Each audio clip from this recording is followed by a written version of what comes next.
ya mayor, mis hijos estaban grandes, fuimos a Ronchanta a ver la capilla de Le Corbusier. O sea, verla en revista y verla ahí, la experiencia es una cosa impresionante, porque tú tienes una imagen de revista, que la escala la cachai con el ojo, hay un gallo parado aquí, pero no percibes la espacialidad hasta que no estás adentro. Imaginativamente se te ocurren cuestiones. Y la otra cosa es conversando con la gente, con el usuario. Era una época que no tenía mucha pega, entonces iba a la hora y me quedaba todo el día ahí y no tenía nada que hacer.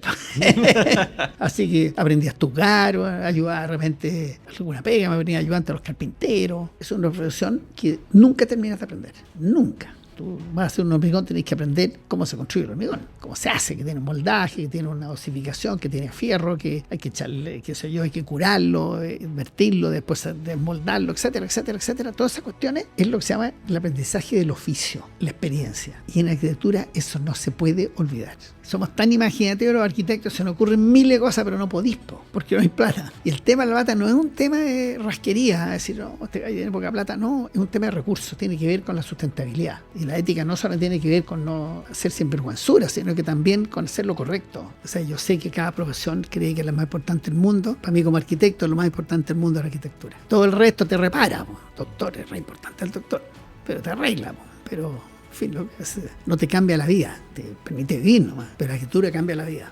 Eso es importante.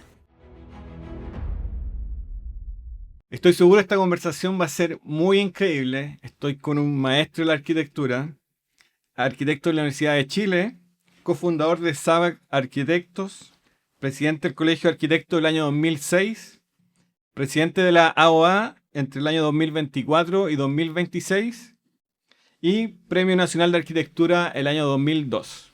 Bienvenido al podcast, Juan Sabac. Muchas gracias, Rodrigo. Lo primero, preguntarte, y probablemente mucha gente quiere saber, cómo fue ese vínculo con la arquitectura. ¿Cómo nació el amor por esta profesión? Mira, siempre de chico tuve una sensibilidad hacia hacia los espacios, hacia la espacialidad. De chico, y hasta el día de hoy. Yo creo que es porque lo he pensado muchas veces, ¿eh? Porque hay muchos cerros en Chile. Chile es un país montañoso, es un país de volúmenes, de espacios, de rincones, de sombras, de luces. Y siempre me ha dado atención, siempre me encantaba, las cosas que me interesaban, ese tipo de cosas. Y de repente, cuando tenía como 14, 15 años, yo tenía unos familiares cercanos, que era la Margarita Pizano y Hugo Gaguero, que eran marido y mujer, primo de mi madre, ella, y se habían hecho una casa en Pedro del Día Norte y no convidaron a mi papá y a mi mamá que la fueran a ver y me llamaron a mí. Pues. Debe haber sido menor, 12 años. Y quedé para adentro. Una casa increíble, increíble. Todavía están 2 casas, una para mi tío, hermano de mi abuelo, y otra para ellos. Estaban las 2 juntas. Y esa cosa me impresionó. Me llamó la atención la especificidad. Esta cosa de la espacialidad que me gustaba. Bueno, ahora había un espacio creado que tenía sentido, que alguien te lo explicaba y que era increíble. Muy, muy bonitas las casas. Y ahí como que me dejó el bichito de la arquitectura. Pero cuando salí del colegio, no entré a estudiar arquitectura. Salía uno jovencito, 17 años, y no tenía claro qué hacer. Yo era bien inquieto en el colegio. Muy inquieto, hacía muchas cosas. Entonces siempre también, esa es otra característica que está el día de hoy, hago muchas cosas muy inquieto. Y entonces era la época de las patas a todos amigos estudiar ingeniería. Bueno, estudiar ingeniería, como que nadie estudió arquitectura en mi curso, todo ingeniería. Y entré a la Católica, tuve 2 años ahí. Mira, me fue más o menos nomás, pues estudiar como idiota, pero pucha que hay que pegarle a las matemáticas, todo eso, bueno, y ciertas disciplinas que no las tenía. Mi inquietud personal era incompatible con el rigor que requiere en la ingeniería. Tengo muy buena imagen de los ingenieros también, así que no. Y entonces ahí de repente, después ya 2 años yéndome mal, a pesar de todos estos fracasos, y dije yo, la arquitectura empezó a nacer ya cuando los primeros meses ya era como pollo en corral ajeno. Y entonces empecé a pensar en la arquitectura. Y tomé la decisión, es difícil la mitad de año sin en tu casa que han hecho un esfuerzo por mandarte a la universidad a decir, oye, me quiero cambiar de carrera. Pues suena un poquito, como Bueno. mucho. Sí, pues. Así que esperé ya cuando no había ni una cosa y le dije a mi papá, me cambio a arquitectura. Y bueno, ya como ahí le había hecho empeño 2 años, ya era así. Y ahí entré a la Chile. Y la verdad lo sé que fue una experiencia cotota. Mi paso por la universidad lo pasé increíble. Se pasa muy bien estudiando arquitectura. Es una carrera muy apasionante. Ya apenas entraste a la Chile a estudiar arquitectura, te confirmó que eso era lo que... Sí, no, la primera encargo taller ya estaba loco ya. No, y la conversación, las temáticas, el ambiente, la atmósfera, los arquitectos, entre nosotros, lo voy a decir que para bien, entre nosotros, no sé si a la gente le puede ser un poquito odioso, pero el arquitecto siempre está hablando como arquitecto y siempre hace arquitectura, camina por la calle, mirando los edificios, va mirando las casas, hace análisis, va todo el rato ejerciendo la observación, uno observa y ejerce el ensayo y error en las conclusiones que saca, así, ¿no? Tal cosa, está por aquí. Entonces, esa cosa, el 100%, incluso en los ratos libres, tú estás ahí todo el rato, siempre ser arquitecto. No es como llegar a la oficina, soy arquitecto y fuera no. El Alberto Sartori, gran profesor y amigo mío, se murió hace unos años ya, siempre decía, los arquitectos, decía, somos una sociedad secreta, me dijo. El uno que entiende un arquitecto es otro arquitecto. Ni nuestras mujeres nos entienden.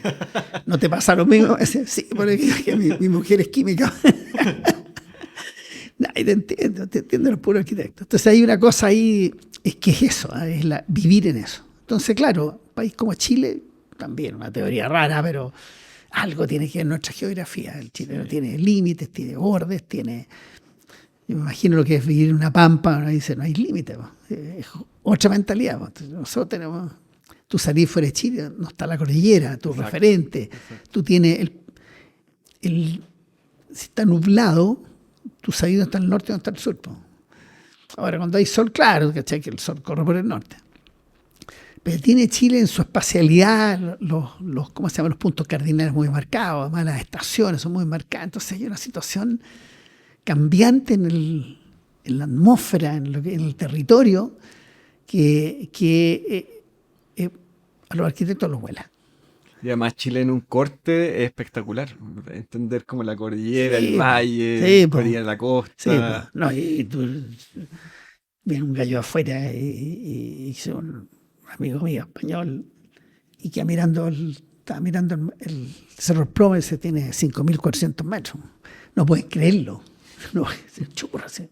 No hay ninguno en Europa, hay uno 5.007 creo que tiene el más alto, pero está al frente de la casa de nosotros. Y después de salir de la carrera o en ese proceso de estudiar en la Chile, ¿hubo alguna obra que te marcó o posterior como...? Bueno, era una época que no había, no te olvides, no había la televisión llegó a Chile para el Mundial de Fútbol, pero a las casas de uno llegó cuando yo ya tenía 17, 18 años. Yo tenía 12 años para el Mundial del 62. Y entonces las comunicaciones eran a través de los diarios, la prensa, las revistas. Había muchas revistas, uno usaba mucho la biblioteca. Además era el único lugar calentito de la escuela y lugar silencioso. Claro. Entonces era muy rico ir a la biblioteca. Entonces tú te informabas así. Entonces las obras te llegaban de publicaciones de afuera. Entonces, claro, conocimos a todos los clásicos. Pero todo era una cosa a distancia y después de un largo plazo.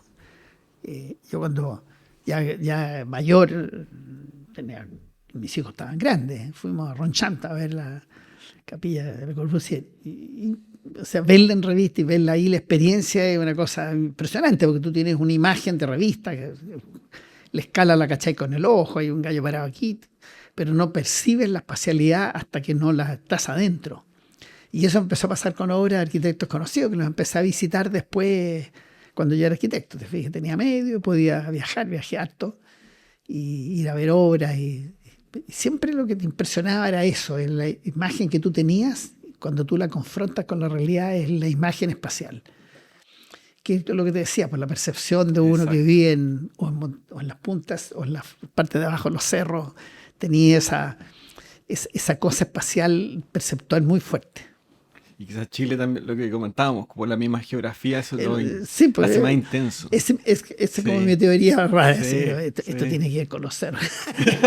Buen punto. Chile, Y eso ha allá sido tú- una búsqueda a lo largo de toda tu trayectoria, que ha estado presente como, no sé, O sea, la búsqueda es en el sentido que el espacio para uno es importante, es lo que donde se la juega y es donde hay que poner el ojo, donde vive la gente, en el espacio habitado. Yo diría que eso es. Entonces, que tiene que ver mucho siempre cómo se formulan los encargos. Generalmente la gente te hace un encargo desde el espacio, te hace un encargo desde la función. exacto. Mira, yo necesito una cosa, una fábrica para hacer tal cosa, que vamos a hacer cecina. Otro, mira, aquí vamos a procesar pescado. Otro te va a decir, mira, esto es una barraca.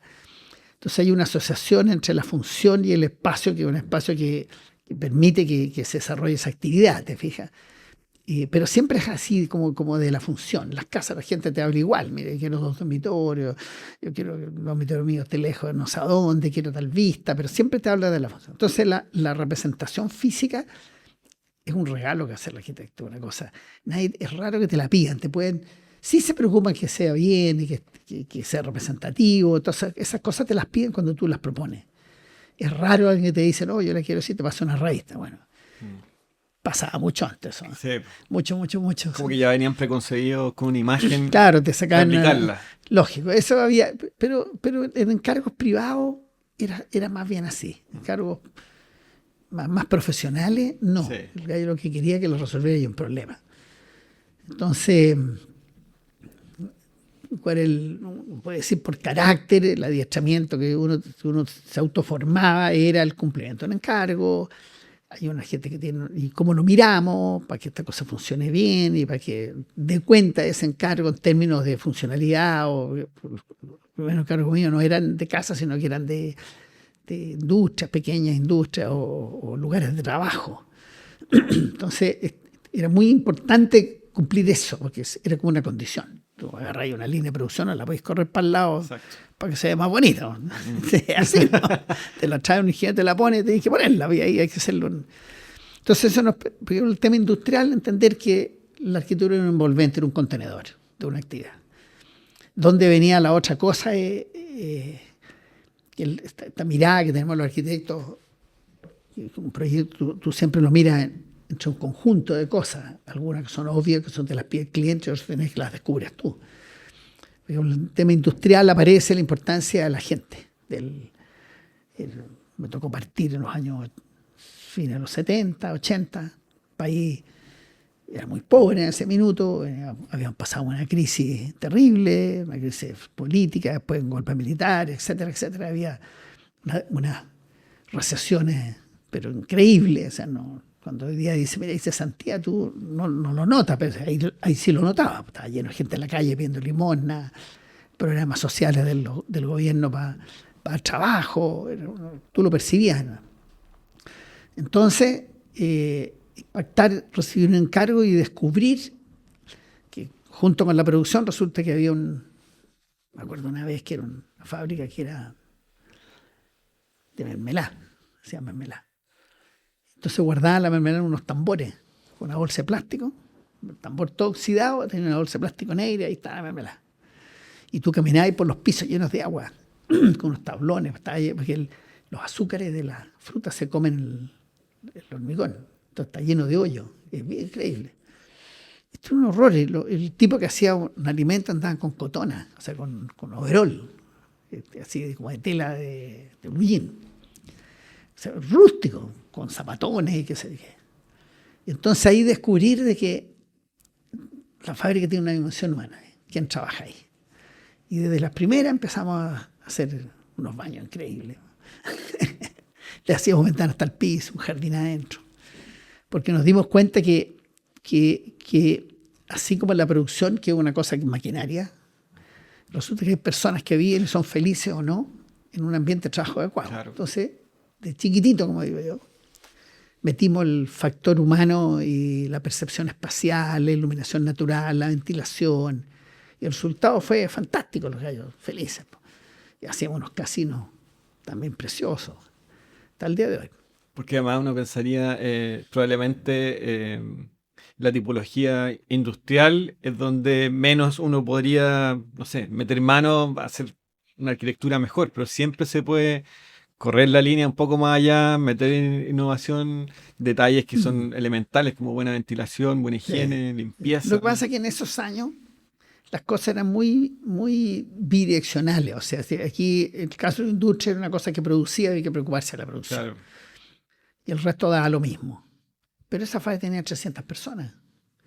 Una fábrica que hicimos nosotros tenía 1.500 operarios. 1.500. Entonces, imagínate manejar 1.500 tipos, los cambios de turno, los baños, Y cuando van al trabajaban trabajo. cuántas horas ahí. No, estaban 8 horas en distintos turnos. Pero tú decís locker, hay que tener 1.500 locker, Claro. aunque los turnos fueran de 300. Y se producían interfaces entre las dos personas. Pero tú cachar de que efectivamente un buen espacio, que no es un espacio que tú lo sobrediseñas, sino que empiezas a descubrir de que así como hay condiciones que te entregan la parte productiva, hay condiciones que te entregan la habitabilidad del lugar. O sea, junto con ser eficiente, tiene que ser habitable. Y eso implica que hay una persona que va al baño, que pasa frío, que pasa calor, que pasa hambre, que es peligroso lo que hace. Y si tú no lo tomas en cuenta, el resultado no va a ser bueno. ¿Por qué te mencioné el periodo que eso era así? Era porque Chile venía, durante muchos años la economía era cerrada, por lo tanto el Estado fijaba los precios, las fábricas acordaban precios con el gobierno, poner los precios del producto, eso estaba así. El gobierno controlaba que tú no te pasaras, si no te pasaban multas, etc.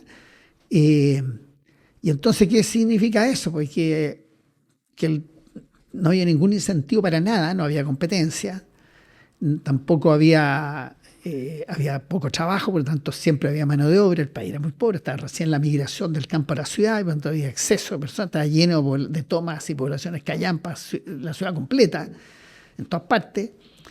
Y era una situación muy distinta, pero cuando empieza el cambio y viene la modernidad, que vino en el mundo entero después de los 70 y los 80, aparece la otra dimensión. Te fijas los derechos sociales, Claro. que uno de repente reclama que se les pasa la mano a los tipos, pues, con muchos derechos, pero tú cachai que hay una cosa ¿qué sentido tiene entonces la vida? Si tú trabajas y nadie se preocupa de ti, te fijas. Claro. ¿Qué sentido tiene para uno eso? O sea, hay una cosa ahí media esclava. Bueno, todo eso vino en los años, eran grandes discusiones que había, ¿no? La ideología y las discusiones políticas eran a fondo, choro, muy entrete. Y claro, y te vas formando como profesional, que al darte cuenta que tú tienes un problema. El problema de hacer una fábrica no es una cosa que produzca, sino que esto es una máquina con personas que pasan cosas, transcurre la vida de una persona 8 horas ahí. Cada uno tiene roles, pero cada uno tiene obligaciones, cada uno tiene también una vida que vivir. Y esa mirada yo diría que tiene que ver con esta cosa holística de la arquitectura, que tú las cosas las miras en un contexto. Esta cosa que andas por la calle haciendo arquitectura, mirando las proporciones de los edificios, mirando a la gente, cómo se comporta, trae una tienda, que si le va bien, si la tienda es bonita, está llena de gente, o la tienda es bonita y no hay nadie, y tú empiezas a analizar por qué. Vaya a un restaurante, no hay ni gato, así, el restaurante es tan bonito, que parece que la gente lo percibe como caro. Ahí hay un error, ¿te fijas? No puede pasar eso.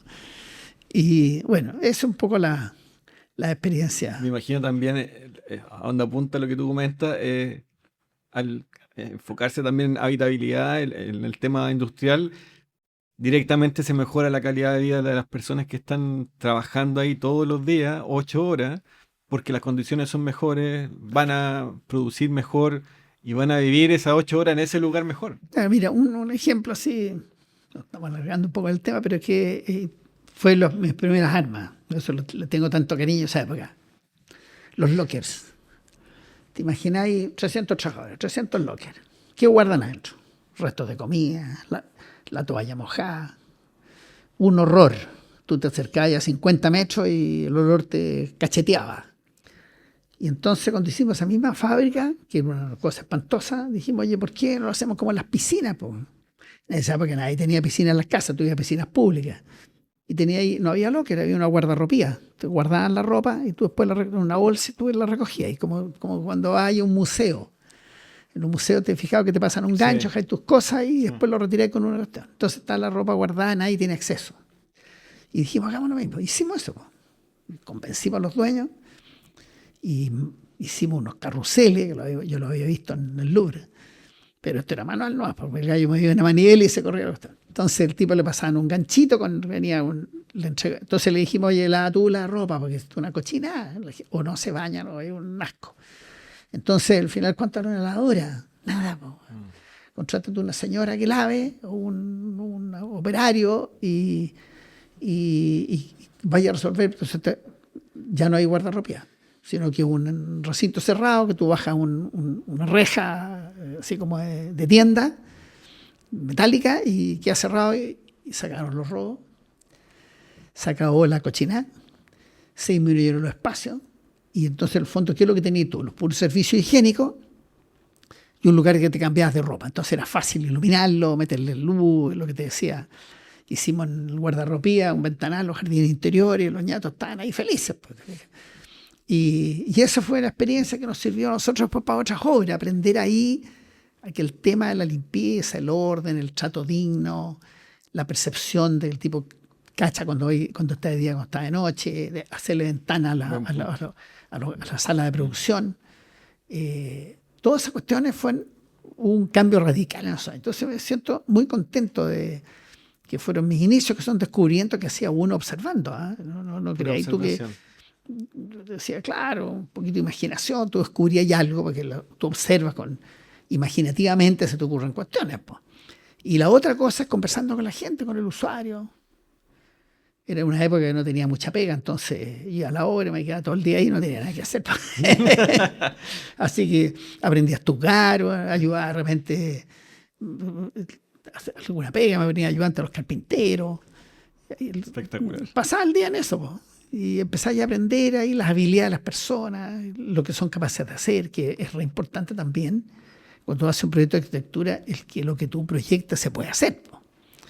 Y eso... Pensar cómo se va a construir. Cómo se va a construir, ¿te fijas? Son experiencias que uno las va anotando en ese minuto. Recién lo que está comentando, ser curioso, observar, estar ahí como compenetrado con la gente, tendrá mucho que ver también con una de las primeras cosas que todo arquitecto debería hacer antes de partir un proyecto, como estar muy inmerso al encargo, pero también dónde se va a hacer el encargo, conocer la gente. Mira, tú tocas un tema clave en la arquitectura, que es lo que se llama el oficio. Nuestra profesión es una profesión que nunca terminas de aprender. Nunca. Yo ayer tuve una conversación por Zoom con una empresa de estas químicas que producen productos de preservación de madera, y aprendí cuestiones básicas que no las sabía. Y créeme que tengo harto conocimiento acumulado a través de las obras. Y como soy intruso, me meto y cacho la madera, las posibilidades que tiene, pero he encontrado unos problemas y efectivamente el que te da una explicación, churra. Yo pensaba que era otra cosa. O sea, una reunión de media hora, aprendí miles de cosas. Ahora, mis 70 y tantos años. Todos los días aprendí algo. Eso aquí quiere decir de que la arquitectura tiene dos dimensiones: la dimensión intelectual, que es la reflexión que tú haces, el entender el encargo, el buscar un concepto, buscar una idea sobre qué base vas a armar tu proyecto, estudiar el entorno donde estás y descubrir de qué forma también es parte del encargo, te pasa lo mismo con la orientación, etcétera, etcétera. Todas las cuestiones que uno le enseñan y que uno las aprende. Pero como son todas distintas, porque cada obra de arquitectura es única, depende de donde esté, tiene un lugar, y te hace que tú estés siempre esa cosa haciéndolo de nuevo. El proceso es el mismo, pero es un descubrimiento cada vez. Pero esta cosa después tú requieres construirlo. Esta cosa es un objeto que tú construyes, no lo vas a hacer tú, no es como un artista que con sus manos modela algo o pinta algo, sino que lo va a hacer otras personas con máquinas, con otras tecnologías, y por tanto hay reglas que vienen desde ahí. O sea, tú vas a hacer un hormigón, tenés que aprender cómo se construye el hormigón, cómo se hace, que tiene un moldaje, que tiene una dosificación, que tiene fierro, que hay que echarle, qué sé yo, hay que curarlo, invertirlo, después desmoldarlo, etcétera, etcétera, etcétera. Todas esas cuestiones es lo que se llama el aprendizaje del oficio, la experiencia. Y en arquitectura eso no se puede olvidar. ¿Por qué te lo comento? Porque hoy día la marea está por otro lado. Hoy día estamos cuando el ser humano cayó un rayo, prendió una fogata y se volvió loco con el fuego, pensó que era una cosa divina, después cachó que servía para algo y así, mira lo que hemos llegado. Y así ha pasado con todos los descubrimientos como elementales. Entonces estamos en el descubrimiento del fuego nuevo, ahora que son todo el mundo que viene de la digitalización, digamos, esa tecnología, es lo que ha permitido el desarrollo. Ya estamos en la IA, anda todo el mundo haciéndose los pantalones con la IA y estamos igual que cuando cayó el rayo y salieron todos arrancando. Y entonces en arquitectura tú tienes que entender que lo que tú puedes aprender es solamente cómo tienes que encarar lo que tú ves y qué puedes hacer con eso. Y eso frente a alguien que tiene una necesidad, que viene a hacer un encargo. ¿Cómo lo encaro? Vaya a ver el terreno, todo lo que te han dicho en la escuela que tenéis que hacer. Pero luego viene el oficio. Qué anchos son los pasillos, cuál es la altura mejor. Eso no te lo hago. Imposible que tú lo hagas. Si uno no lo puede a mano ya era difícil, porque uno con la mano es como el mouse del dedo. Claro. Entonces uno tiene una sensibilidad y uno cacha cuando dibuja. Pero hoy día lo haces tú como quien dice remoto. Te fijas, tú aprietas un botón y aparece en otra parte algo, al cual tú no puedes intervenir directo, tienes que mandarle otra señal. Cuando tú trabajabas a mano, no, pues arriba. Tenía una cosa maravillosa que es la opción de la aproximación. O sea, el hacer un acto tentativo. Voy a intentar hacer algo como así. No creo que haya alguien que se le ilumine la cabeza y tiene la obra final en la cabeza. No lo he conocido todavía. Me cuesta, te lo doy vuelta y hago papel y rayo, qué sé yo, hasta el día de hoy. Entonces, esa cuestión, toda la enseñanza de arquitectura hoy día se ha ido para ese lado. El manejo de las tecnologías, el manejo de ¿cómo se llama esto? De la parte teórica, porque eso sí es compatible. Entonces, estudiar los pensamientos, pero en arquitectura un pensamiento si no materializa no hay arquitectura. Siempre yo he comentado, lo digo cada vez que me entrevistan, para mí no existen las obras sin construir. La arquitectura existe cuando está construida. Lo otro es un proyecto. Claro. Lindos proyectos. Veamos los proyectos. Pero como los proyectos están hechos para un lugar en especial, en un minuto del tiempo en especial, en una época del año especial, y que además en un entorno que a veces cambia, te hacen otro edificio al frente, ya no es igual, etc. Esas cuestiones, tú dices, si ya no lo hiciste, no sirve para nada, mejor bótalo. Yo realmente guardo un par de ahí, guardo mis croquis, porque me gusta, me acordé cuando estaba ahí, trasnochando, haciendo un monito. Me acuerdo más bien de situaciones sociales que son interesantes para mí. Pero la obra nos dicen, arquitectura de obras no construidas, no existe, eso no es verdad. ¿Y eso qué significa, mirado de lo que estábamos hablando al principio? Que como tienes que construir, tenés que manejar las técnicas de construcción, conocer las limitaciones de las máquinas, las limitaciones y posibilidades. Las posibilidades de las personas que están trabajando. Un buen maestro, un maestro más o menos, una buena máquina más o menos. La precisión de una versus la precisión de otra. Y todas esas cosas te van dando posibilidades para tu proyecto. Entonces, cuando tú enfrentas algo, tú usas eso. Eso es el oficio. Y el oficio no se termina nunca.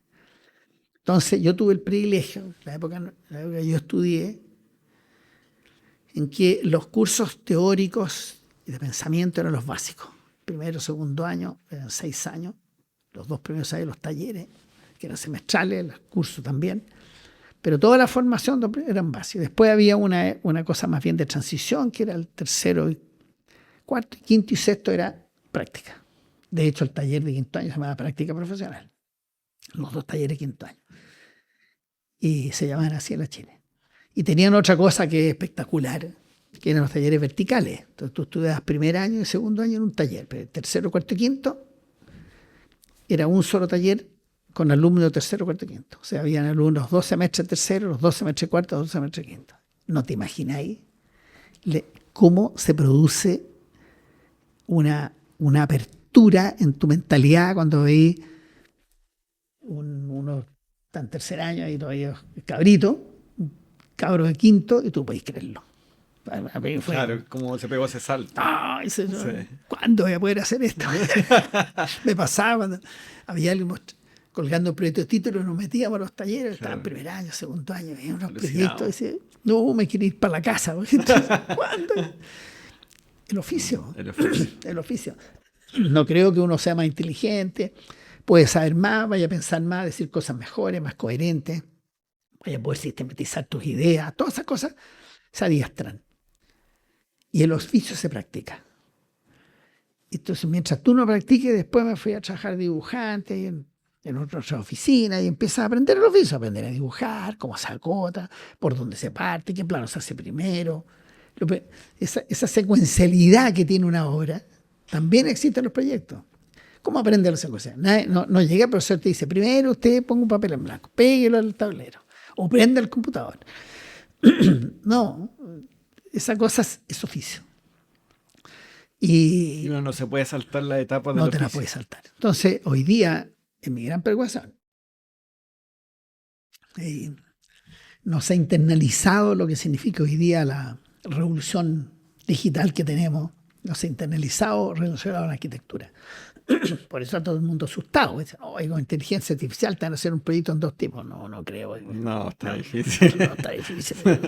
Si nos estandarizamos y todos queremos vivir con la misma ropa, con las mismas casas, hacer todo con una máquina. Sí. Son como las películas de ciencia ficción que terminan matando al... Como una fábrica de salchichas, van saliendo. Claro, después las incendios, las fábricas, pues matan al dictador, porque termina la dictadura, esta cuestión, porque todo es más fácil, todo programado, todo automatizado, le preguntamos a la inteligencia, todas esas cosas. Ahora yo no tengo ninguno de esos temores, como soy inquieto y leo mucho, qué sé yo, te cuento que ha sido el dilema del hombre que descubrió que era hombre. El dilema, siempre. Terror a lo que viene, no saber qué es lo que viene. Pero esa misma cosa te obliga, el primer temor, y la segunda es la inevitabilidad de lo que viene a futuro, porque va a venir, te ayuda a perder el miedo y a enfrentarlo como corresponde, ¿cachai? Es cuando uno, llamamos el síndrome del papel en blanco, te hacían un encargo en el taller y uno tenía un papel en blanco, aterrado, y se hacía el tonto, y te da una vuelta, y qué sé. Un día descubrí que Le Corbusier pasaba 15 días encerrada. Tenía el mismo síndrome. Se aterraba. Pero tenía que inventar algo. Claro. Imagínate. ¿Por dónde parto? ¿Por dónde parto? ¿Qué hacerse primero? Pero después uno, línea vital, porque tenía una entrega, tenía que entregar. No hacían estábamos en la escuela, no hacían unas entregas que duraban la tarde. Cargo toda la tarde, 6 de la tarde entrega. Y en primer año. Ya. Un skis, decía el profesor, con nota, dentro del esquema estaban las notas de los skis. Y imagínate, te pedían algo que no lo entendía, ¿eh? Te echabas un buen rato tratando de cachar, pero no entendía nada. Hasta el día de hoy cuesta entender el encargo. Y luego tenía una nota, pues. Entonces, fíjate la neura, los gritos adentro. Pero una de las cosas que rápidamente aprendí era no tenerle miedo. Entonces, cuando de repente no se me ocurría nada, tenía un amigo ahí, compadre, le decía, nos tratamos de compadre, hasta el día de hoy somos amigos. ¿Se le ocurre algo? Nada, vámonos al casino. Entonces, cuando faltaba una hora, abríamos la puerta de la sala y decíamos, queda una hora, gritábamos para adentro. Y era la gritadera, adentro nos tiraban cuestiones. Después, quedan 5 minutos, después era, profe, ya llegó la hora. Imagínate, nos querían matar. Lo tomábamos a la chacota, pero después ya uno dice, no era muy responsable, al siguiente lo hacía. Era una especie de autoterapia para no tener temor a algo, enfrentar algo y enfrentarlo, no queda vuelta. ¿Y cómo ves los arquitectos que se están formando ahora? Recién mencionamos el tema del oficio como algo fundamental. Yo creo que ese es el problema. Yo creo que hoy día no hay en la enseñanza de la arquitectura una preocupación por el oficio. Ahora, esto no significa, porque no le corresponde a la universidad que tú hagas ahí en la mitad de la tarde te manden un taller a hacer hormigón, claro, con una pala. Eso no es eso, ¿no? El oficio es algo que se requiere pasar por ello en un minuto, y cuando tú eres estudiante pasas pasas como estudiante, o sea, lo que puedes hacer ahí. Las prácticas profesionales en esos años duran un semestre y tú das el examen de título antes, o sea, la práctica la hacías después. Y tenéis que dar un examen igual con comisión, con todo, o sea, que nos tocaba a nosotros. Y tenéis que mostrar qué es lo que habías hecho esos 6 meses, pero no lo hacías en la escuela, lo hacías allá afuera. Y ese es como quien dice el oficio para aprender a cómo se hace una cosa solito. Pero en los encargos tiene que haber experiencias que se transmiten, porque el oficio es una experiencia que tú la tomas de otro y la practicas tú. Entonces, hoy día, porque tú, para entrar a la universidad y hacer clases, tienes que tener un doctorado, como mínimo un máster, ya incluso ya los miran en menos ya. ¿Y para qué decir los diplomados? Al principio era importante, ahora nada. Entonces, los profesores son todos de biblioteca, po. ¿Te fijas? No han hecho obra. No, pues. Entonces, claro, tú puedes, eso está muy bien en una fase, pero la fase creativa de una obra de arquitectura es muy corta. O tú crees que un cliente te va a decir, ¿cuándo crees que me puede tener algo? Y tú le decís, 3 meses, tengo que pensar ahí, ir a la biblioteca, vacilar. Te mandan a la punta del cerro, te dan una semana para eso. Entonces tú tienes que estar adiestrado en una semana para entender el encargo, entender las circunstancias que son directas, que están contenidas lo que te pidieron, pero también todas esas cosas ocultas que son mucho más importantes, las normas, la realidad, el entorno donde está. Y si uno se ha puesto responsable y te has puesto tu vida sustentable, de metí, cada vez es más complejo. Claro, las variables son impresionantes. Entonces tú tienes que ser capaz de entender las variables, sistematizarlas y priorizarlas. Esto es lo primero que hay que hacer. Pero hay que mirarlo así, porque con el primer acto, la primera línea que tú tiras, te define todo lo que viene para adelante. Entonces no hay que equivocarse en eso. Entonces hay un primer periodo, inventemos varios caminos. En algún momento tú tienes que haber hecho un análisis, qué sé yo, por lo menos como trabajo yo. Y los arquitectos que yo conozco hacen lo mismo. Hay un periodo de exploración en esta cosa. Tenéis tantas que ahí mismo es muy difícil tener la capacidad uno de que se te ilumine la cabeza y tener claro cómo hacer las cosas. Entonces, quien te pide esas cosas, si solamente está en una formulación teórica, puede ser que no pases de ahí. Entonces, ¿qué es lo que te encuentras tú hoy día? Los proyectos de título, las entregas que me ha tocado ver en las universidades, son de un nivel de precariedad impresionante. Ahora, ¿cómo lo han resuelto los países más desarrollados? O países más viejos, digamos. En que en Chile hay un problema y es que el título es habilitorio. O sea, tú te recibes de arquitecto y podías ir a hablar con don Horst Polman y te encarga la torre. La torre. Sí, que el caballero te cree. Claro. El problema ya es otro. Sí. Pero tú puedes hacerlo legalmente y puedes firmarla. Sí. Le exigen lo mismo a un arquitecto que salió hace un año versus uno que tiene 30 años de experiencia. Claro. Entonces, los títulos deben ser académicos. Eso es una revolución, académico. Tú tienes el título de arquitecto. Pero para ejercer, tienes que tener el oficio. Entonces, haces una práctica. Y después de 3 años das un examen. El examen lo toma el Estado, o lo toman las universidades, o lo toman entidades privadas. Existen en Estados Unidos. Y tú entonces puedes firmar después de haber quitado práctica. Es como un doctor, pues te recibiste, no hay operado nunca, pues, y te mandan a sacar una vesícula, capaz que se te muere el paciente. Entonces, el gallo no puede llegar y operar así nomás, pues. Necesita práctica. Y es lo mismo, la medicina tiene oficio. Ahora las máquinas están para ayudarlo, no en el oficio, no. Claro. Para ayudarlo, no para reemplazarlo. No te resuelve los temas. Entonces, yo le he hecho de menos y lo he notado. Yo hice clase muchos años en la universidad, empecé a notar cómo empezó este cambio. He vuelto haciendo títulos y después me conviene a tomar exámenes y hay un tema ahí, hay una vinculación con la realidad. Hoy día un arquitecto que ejerce, el nivel de conocimiento relacionado al oficio que necesita es salvaje. Imagínate hoy día, por ejemplo, que está muy de moda la madera. Tiene su complejidad, tiene sus reglas, tiene desde dónde viene, cómo te llega, cómo llega la obra, cómo se maquina, cómo se pesca un tronco, un árbol, lo transforma en una tabla, y luego la tabla la pones en una casa, o las combinaciones, los paneles, las losas, los LT, son tecnologías que tienes que conocerlas, saberle sus reglas, sus limitaciones, sus posibilidades. ¿Cómo hay que hacer arquitectura con un material que tú no lo sientas en la piel, no sepas cómo es? ¿Te fijas? No lo vas a poder usar, no atinas a usarlo.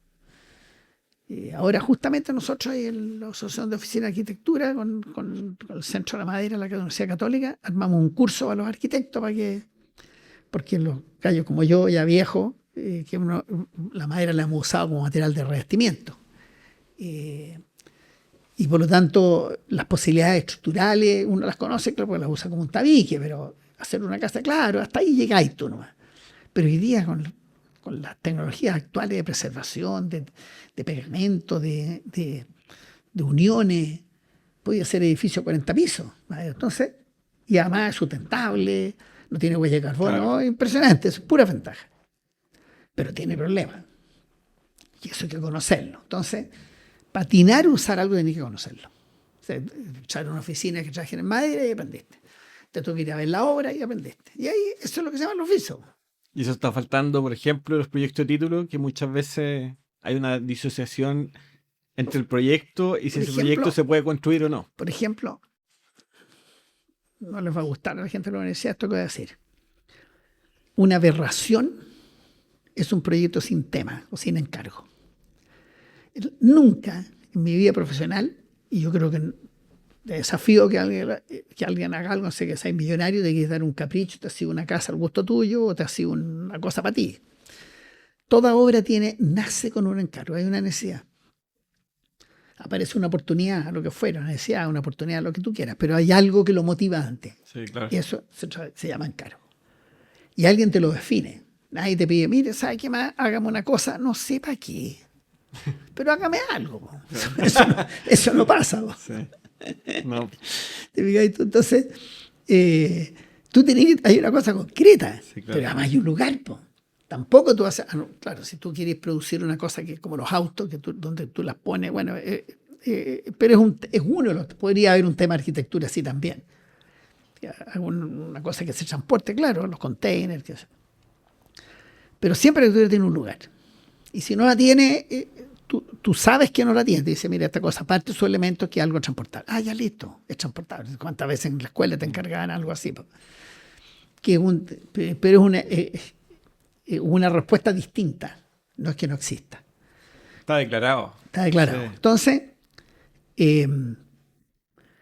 tú cuando haces una cosa, esto cuando te dice, mire, pero tu título, ya pues elige un tema, que el alumno elige un tema.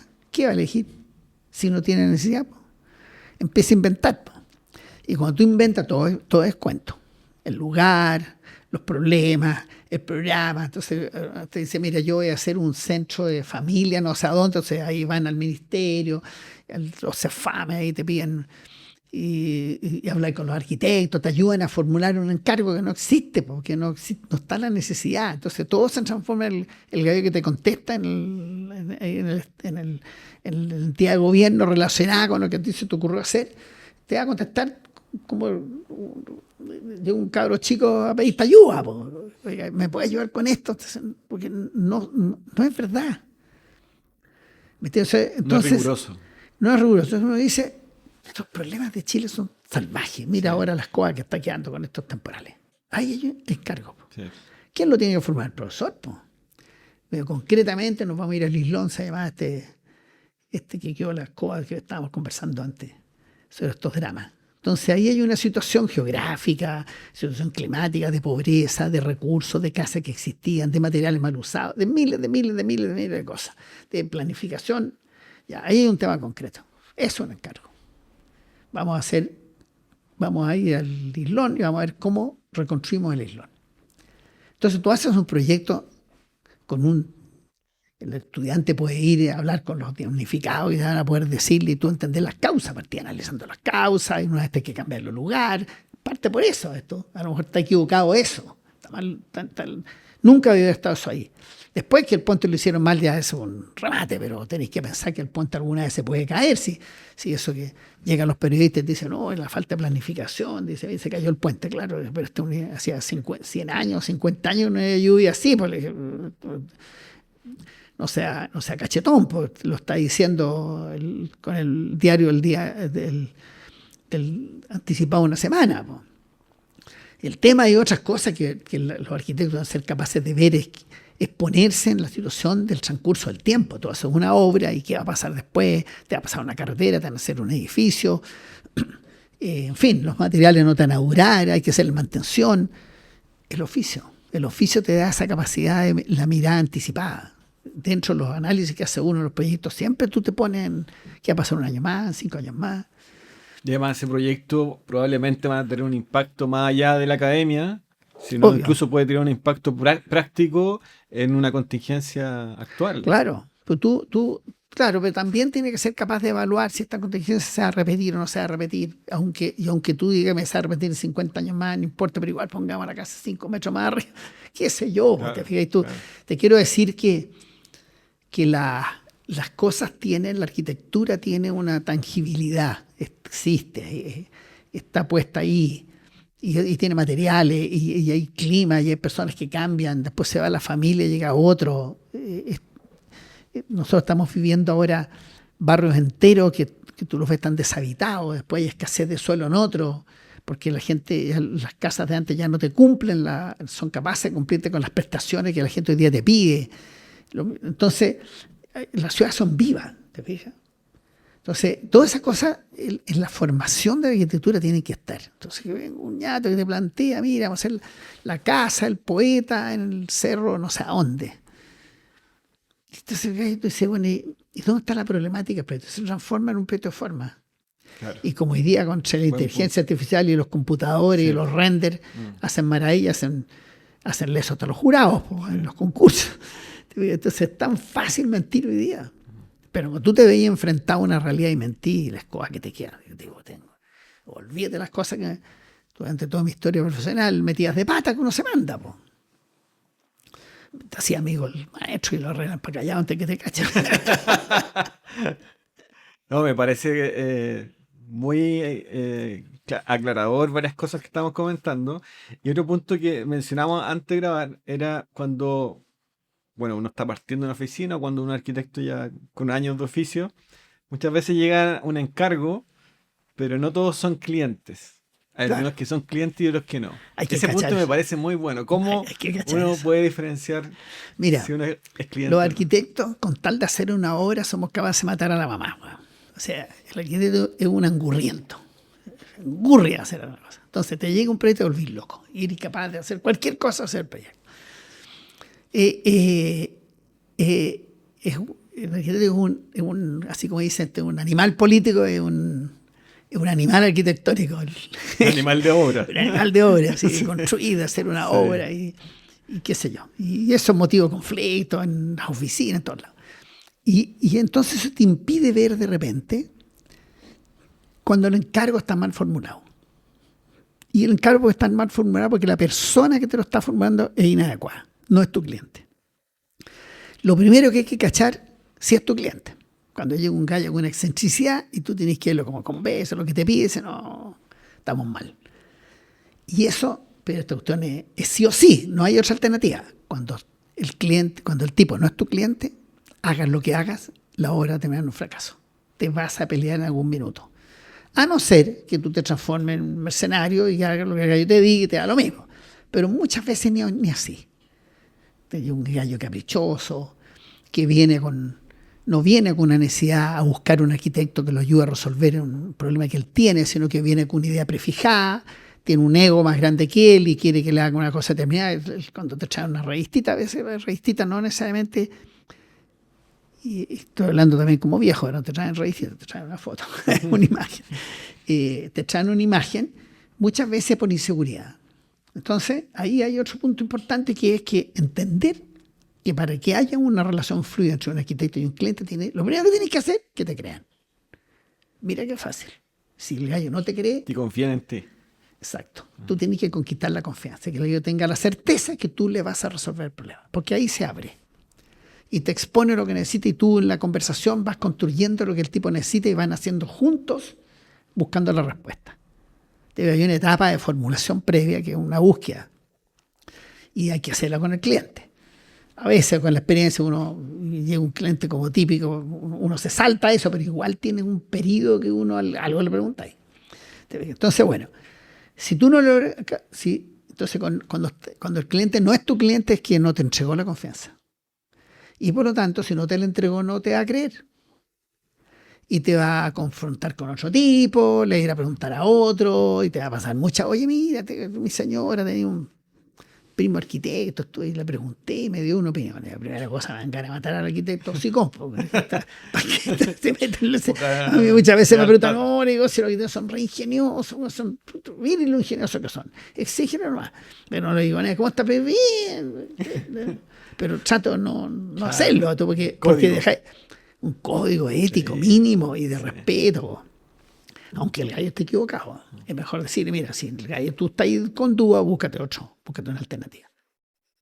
Y también hay que ver de la tentación, yo te lo puedo hacer, eso tampoco se puede hacer. Bueno, la cuestión es que el tema de que el que te crea, el lograr la confianza, y esa cosa es como un requisito para tú poder trabajar con esto. Entonces, no es un problema muchas veces del cliente, muchas veces de uno.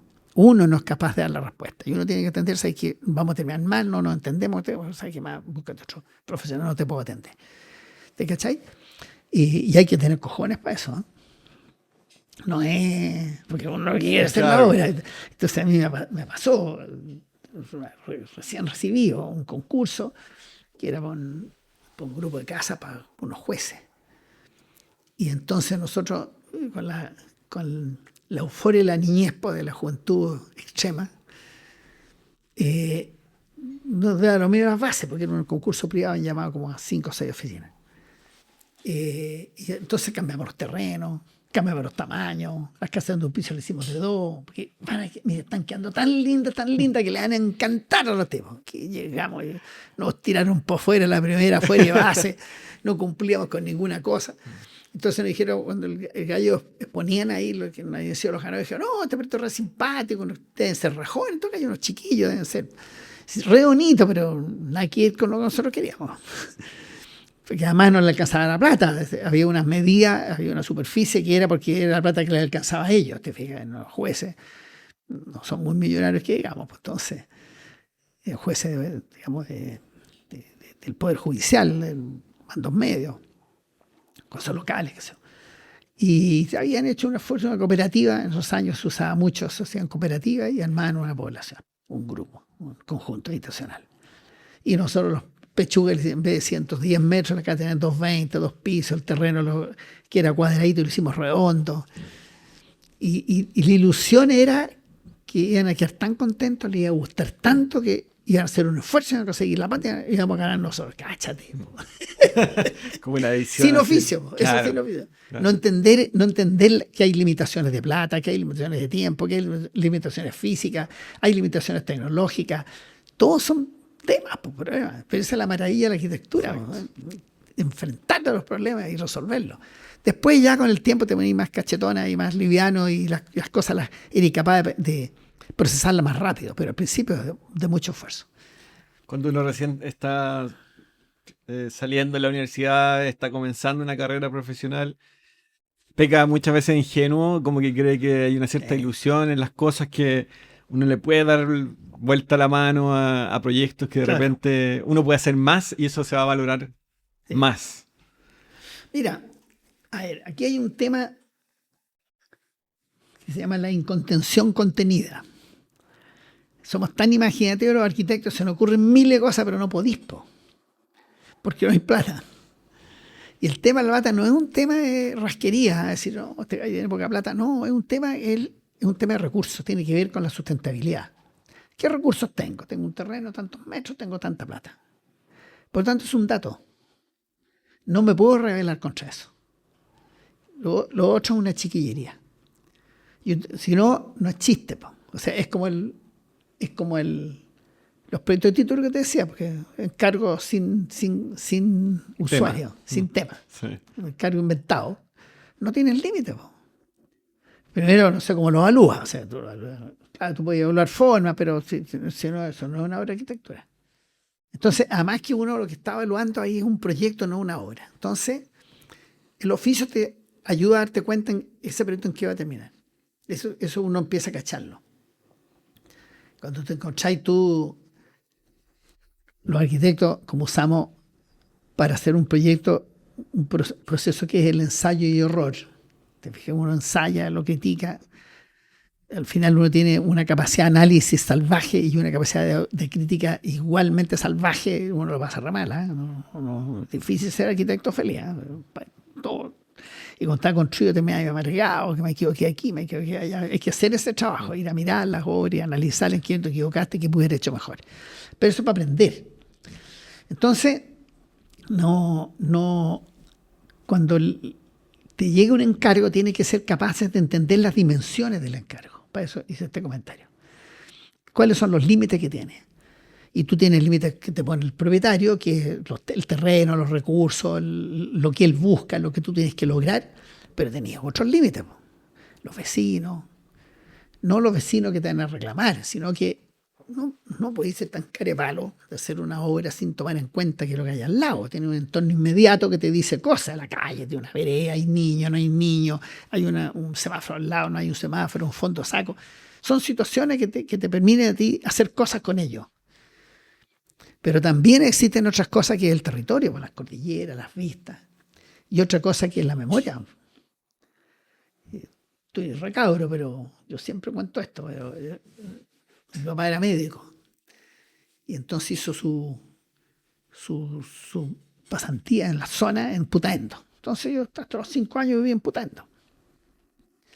Entonces cuando de ahí se vino a Santiago, nos fuimos a ir a la calle Amapola.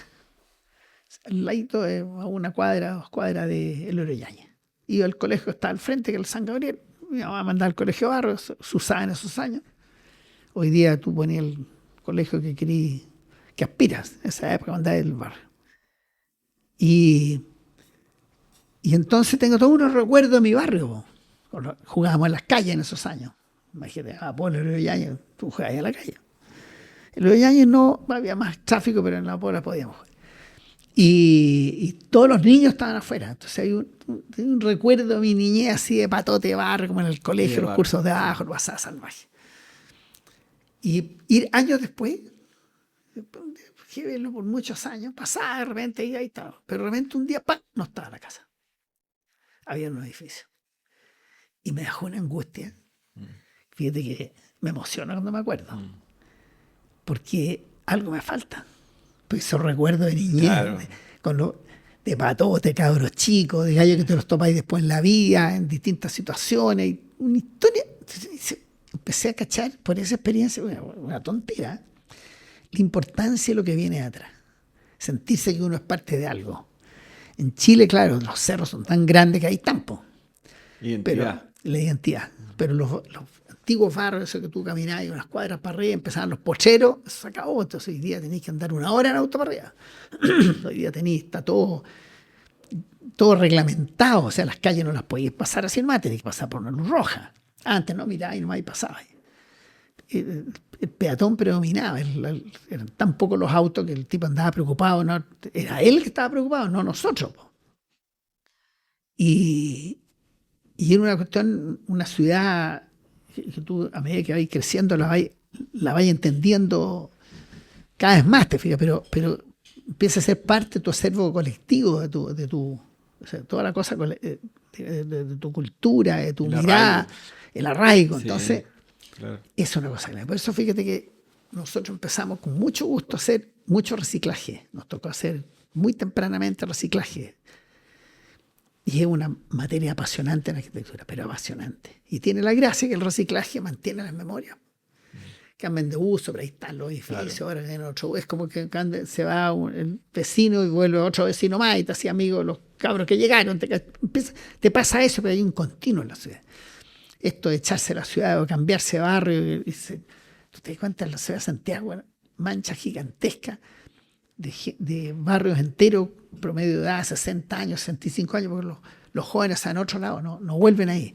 Han progresado, quieren una cosa mejor, el barrio se les quedó chico, está muy transformado, qué sé yo. Pero ahí hay un tema de rescate que es importante. Las grandes fábricas, los grandes edificios.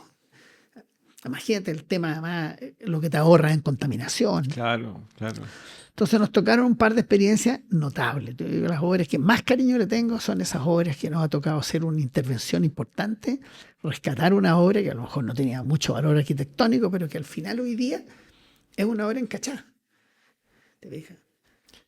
Me imagino lo que estamos comentando, el tema de la memoria, tiene que ser algo también muy presente al momento de partir cualquier proyecto. O sea, conocer la memoria del lugar, entenderlo bien antes de proyectar, observar. Eso está en lo construido.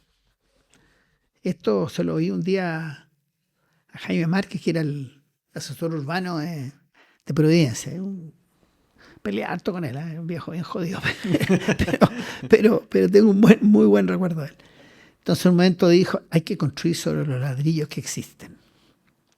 Hizo un comentario un día en una mesa redonda que estábamos en el colegio de arquitectos.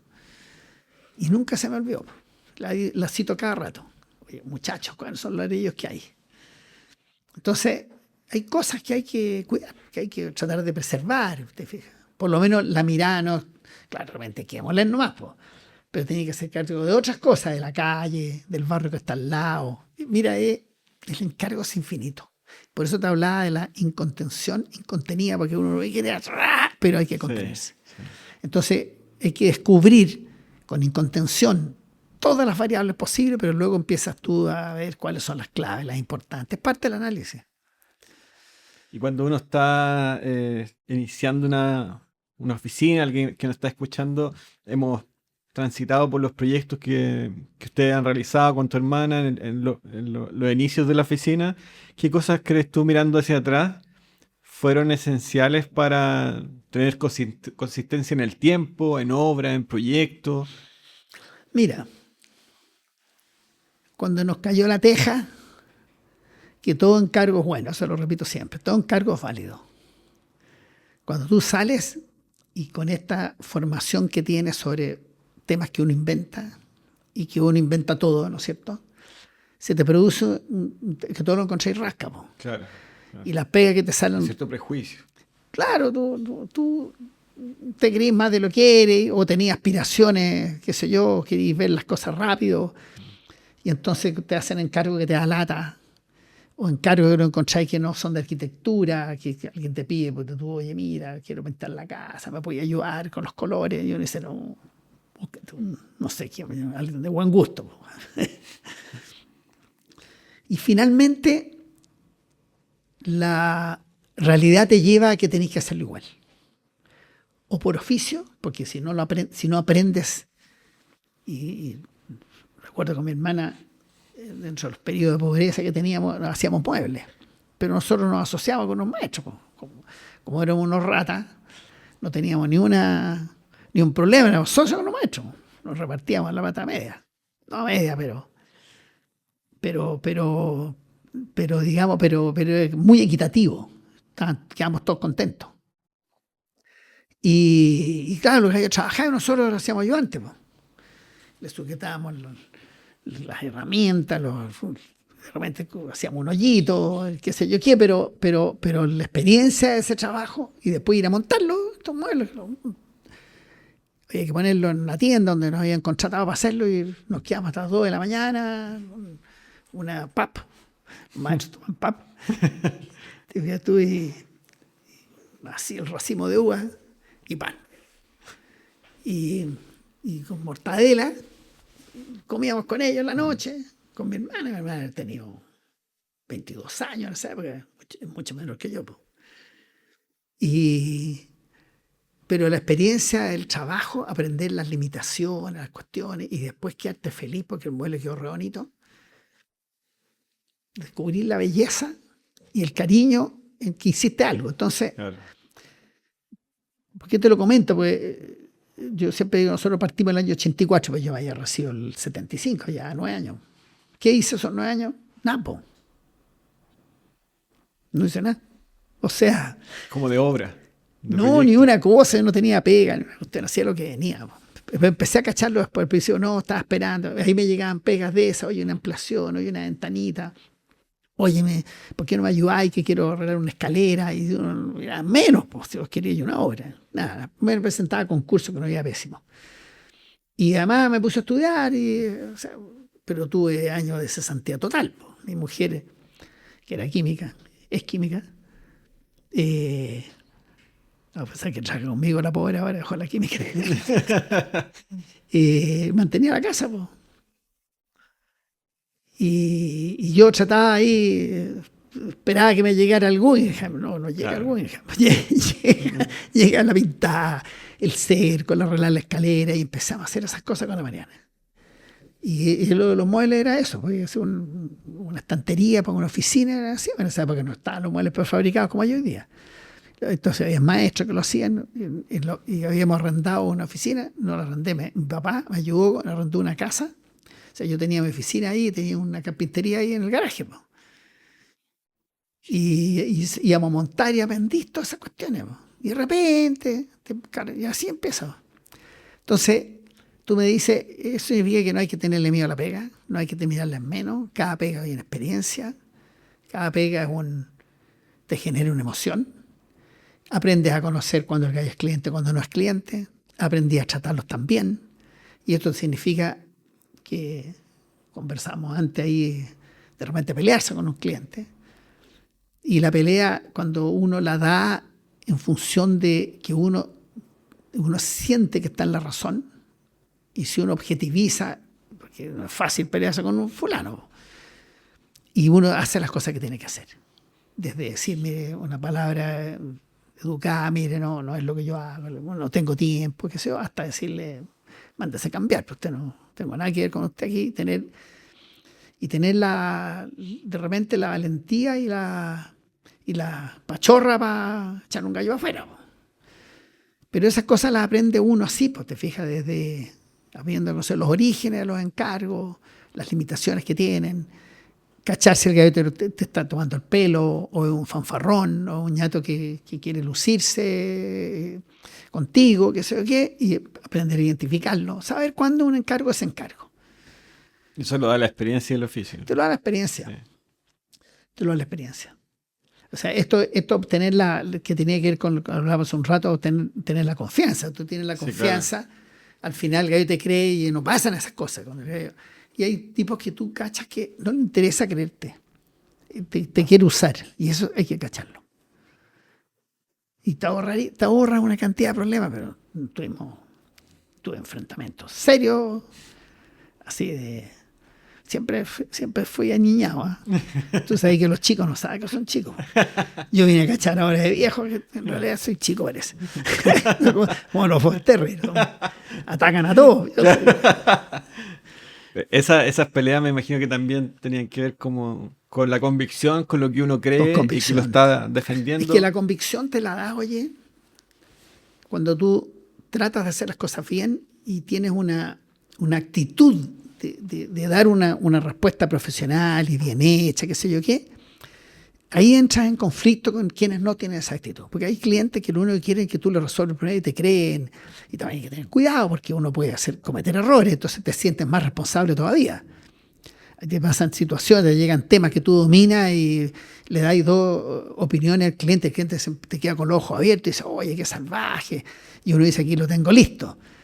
Pero uno no puede aprovecharse de eso, no le puede meter una excentricidad, no le podéis cobrar más caro. Tenéis que tener un comportamiento ético inobjetable, ¿te cachai? Y la ética no solo tiene que ver con no hacer sinvergüenzura, sino que también con hacer lo correcto. O sea, uno como arquitecto, como uno trabaja para algo que va a perdurar y que va a quedar ahí, que es parte de la ciudad, qué sé yo, que tú tenías responsabilidades tremendas con eso. Tienes la obligación de pensarlo 50 veces y conversarlo y someterle a discusión del equipo proyecto. Escuchar a los gallos más jóvenes, porque tienen esa ingenuidad que tienen los más jóvenes, porque no tienen oficio, pero tienen ideas geniales que realmente tú las puedes pescar y hacer algo, ¿te cachas? El tema de la ética lo hemos tocado antes. Es importante la ética en la arquitectura para los arquitectos y hoy en día ¿Eso ha cambiado? ¿Hay una cierta variación o percepción que la ética es diferente de lo que era antes? No me atrevería a decir, porque por lo menos la gente con la que uno se mueve, yo he sido dirigente gremial muchos años, activo así del año 2000 para adelante, muy activo, permanentemente en el colegio, en la OA, en fin. De hecho, yo era, poquito antes de ser presidente de la OA, era director del colegio, o sea, estuve 2 años ahí. En los medios que uno se mueve en general, el ser humano tiende a ser un gallo bueno. Lo que hace que uno tiene poco entrenamiento, entonces se cansa y de repente deja de ser bueno. Pero de forma natural es raro encontrarse un gallo malo, que es mala. Existen, por supuesto, están en la cárcel, están los gallos que están presos, pero bueno.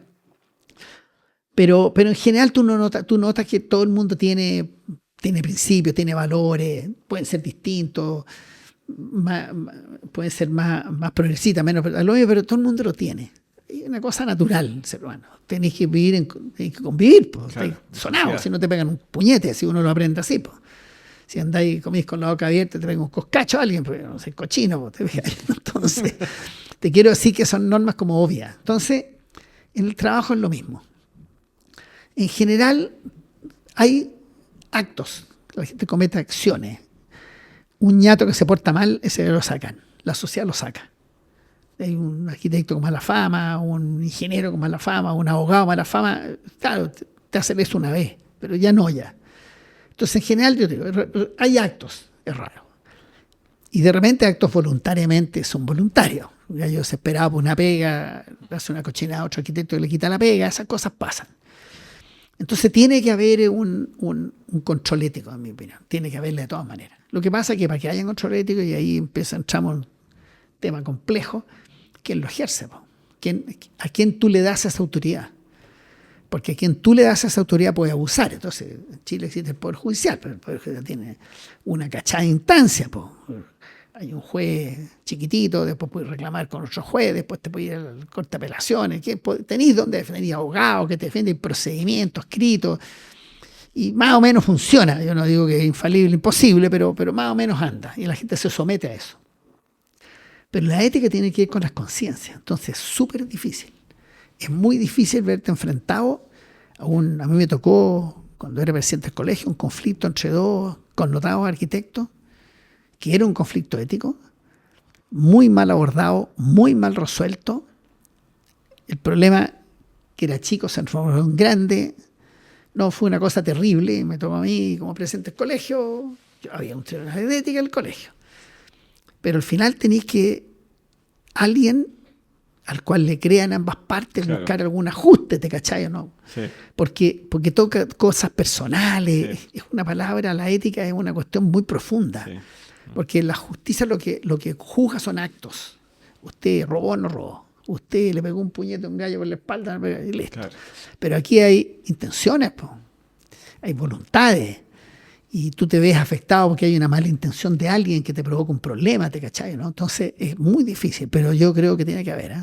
Y en ese sentido la ética, hablando de lo mismo del tema de los gremios son como los llamados para actuar de esa manera, el colegio, la OA. Yo te diría que el problema que tienen los gremios, que son objeto de apetencias. Que hay gente que... De poder.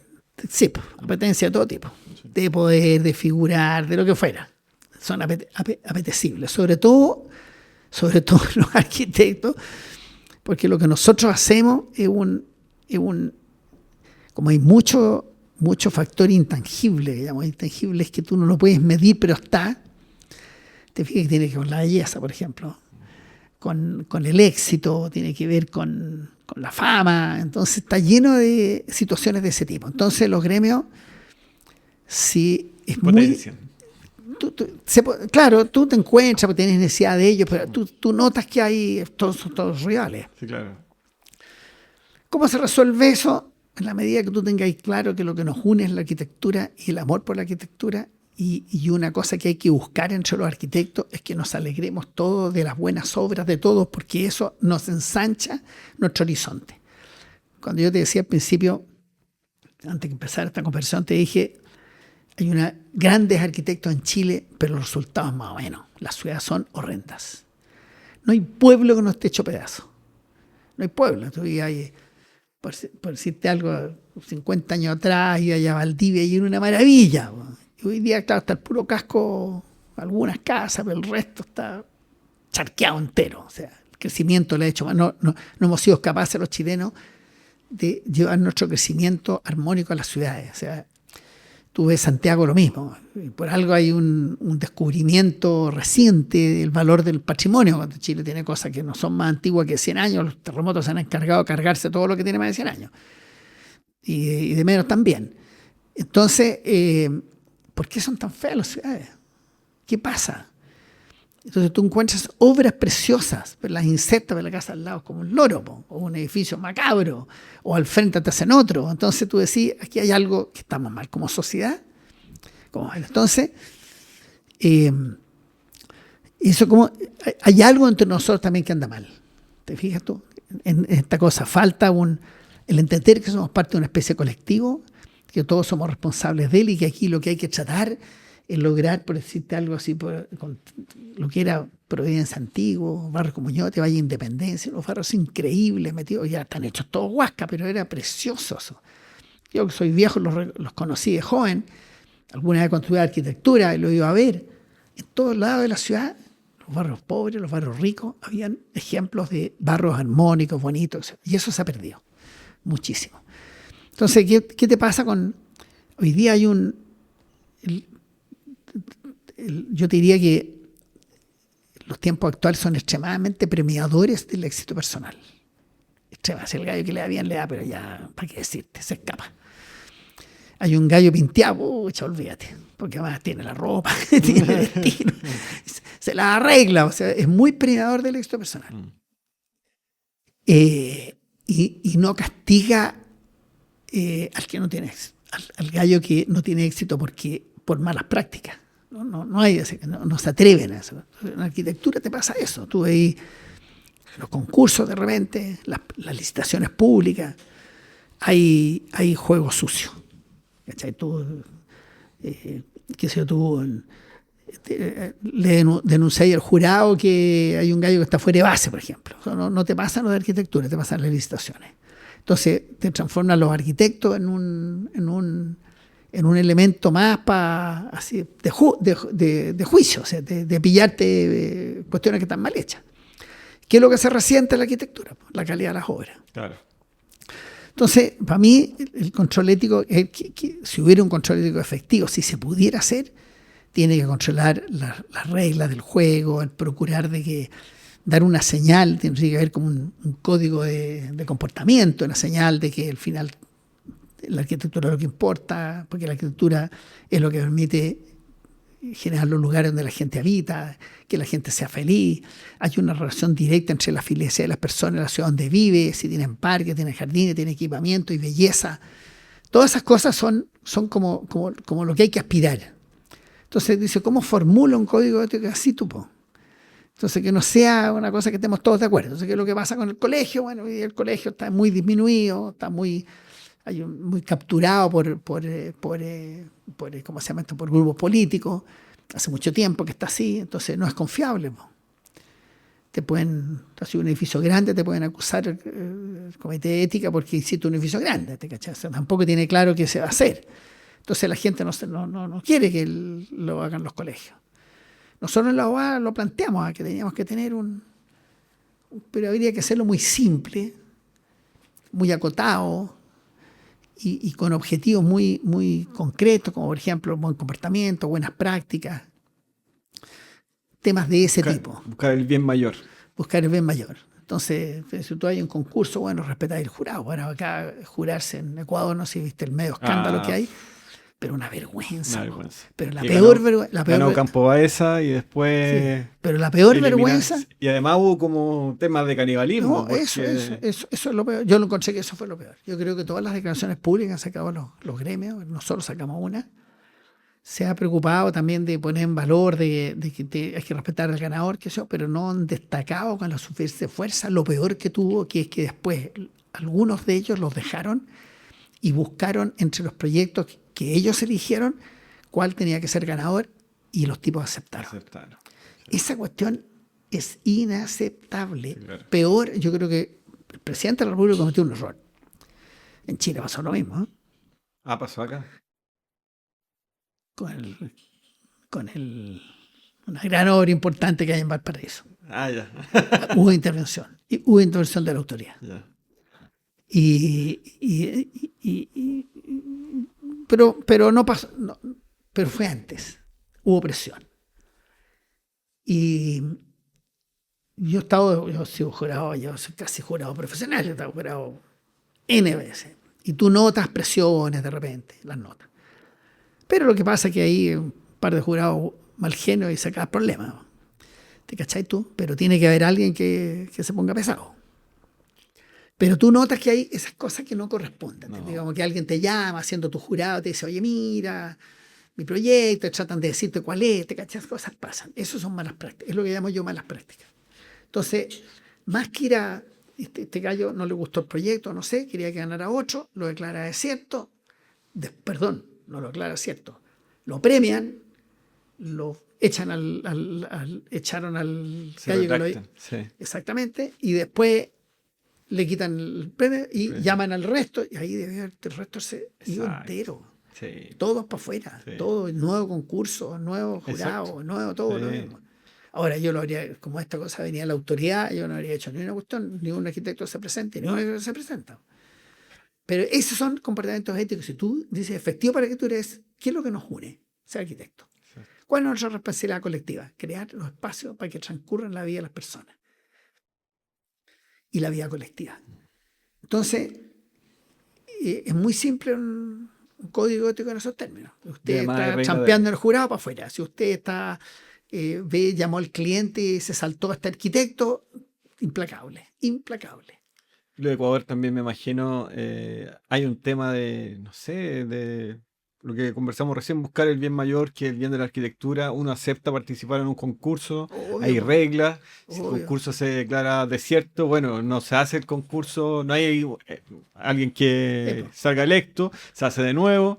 Pero no como aceptar y para que ahí busquen un segundo ganador, queda totalmente viciado. Sí, eso pasa mucho. Yo creo que es que la desesperación de hacer cosas, además acicateado cuando un proyecto grande que debe tener un buen premio, una buena obra, o sea, ser famoso en todo el mundo, entonces sale lo peor de las personas. Entonces ahí a mí ya se equivocó el gallo, no le puedo pedir a eso, el gallo es un político. Sí le puedo pedir al Estado que sea justo, etcétera, puedo demandar al tipo, tengo la herramienta y es lo que yo habría hecho. O sea, creo que lo habría sugerido, mira, vamos a los arquitectos, demanden al Estado por esta cuestión.